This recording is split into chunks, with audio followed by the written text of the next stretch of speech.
আজ হচ্ছে বৃহস্পতিবার আর ঘড়িতে বাজছে এখন সকাল 7টা। আজকের ব্লগটা এখন শুরু করছি।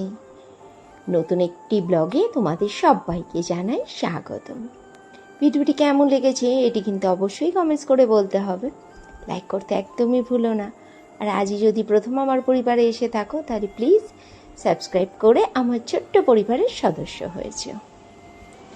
বড়মশাইকে অফিসে পাঠিয়ে দিয়েই চলে এসেছি ওপরের ঘরে। প্রতি বৃহস্পতিবার করে আমার ওপরের ঘরগুলো পোছার ডেট, এটা তো তোমরা সবাই জানো। বৃহস্পতিবার মানে গৃহস্থ বাড়িতে কিন্তু অনেকটা বেশি কাজের চাপ পড়ে যায়।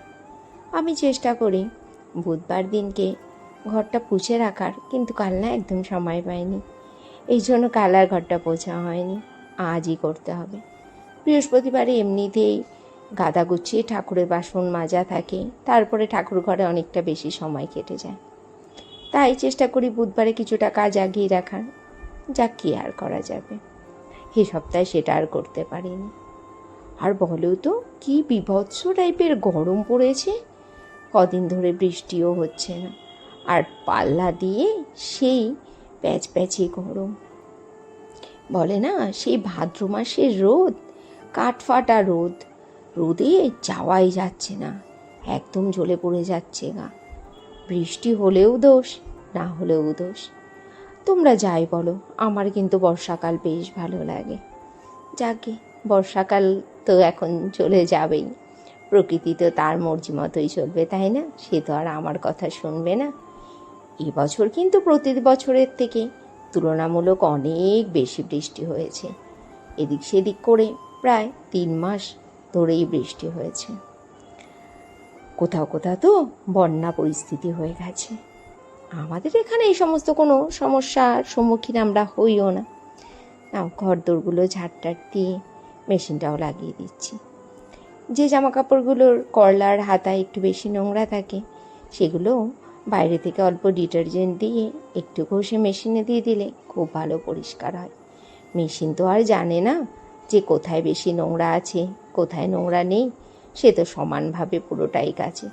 এই জন্য বাইরে থেকে এগুলো ঘষে দিলে 100% রেজাল্ট পাওয়া যায়। হয়ে গেল এগুলো ঘষাঘষি করা। এবার এগুলো মেশিনের মধ্যে দিয়ে দিয়েছি, দিয়ে দিলাম লিকুইড ডিটারজেন্ট।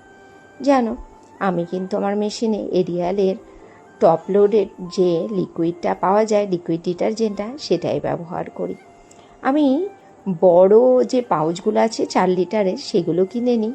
আমার 2 মাস 2.5 মাস আরামসেই চলে যায়। ওখান থেকেই ছোটো বোতলে রিফিল করে নিই।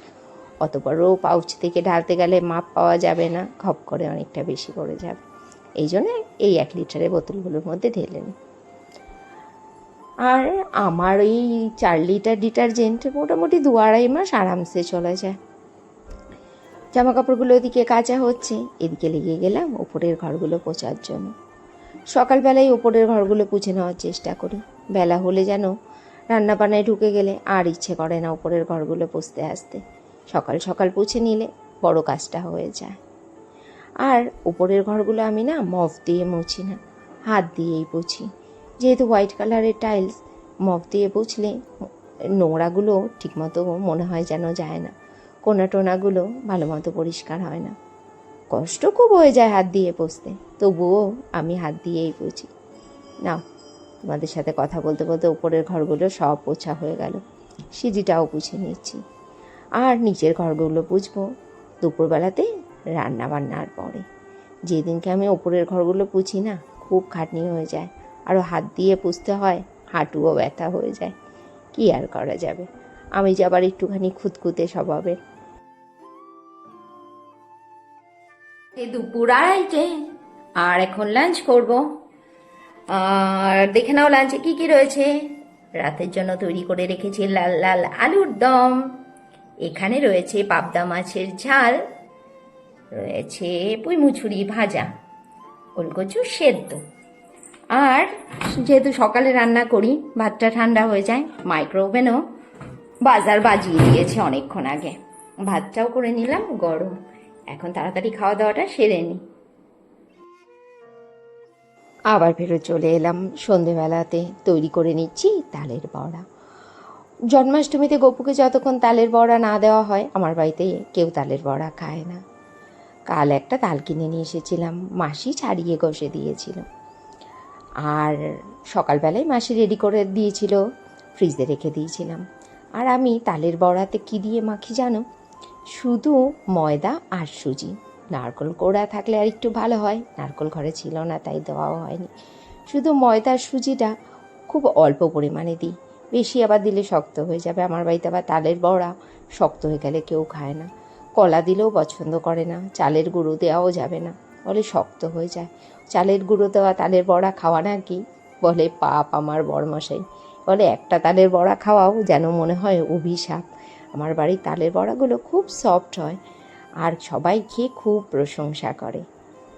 আর খুব গরমও লাগছে, বললাম না কদিন ধরে গরমটা প্রচণ্ড হারে বেড়েছে। এই তালের বড়া কটা ভাজা হয়ে গেল, তারপরে লেগে গেলাম যে বাসনগুলো বেরিয়েছিল এই বাসনগুলোও মেজে নেওয়ার জন্য। তার আগে সন্ধে পুজোটাও করে নিয়েছিলাম।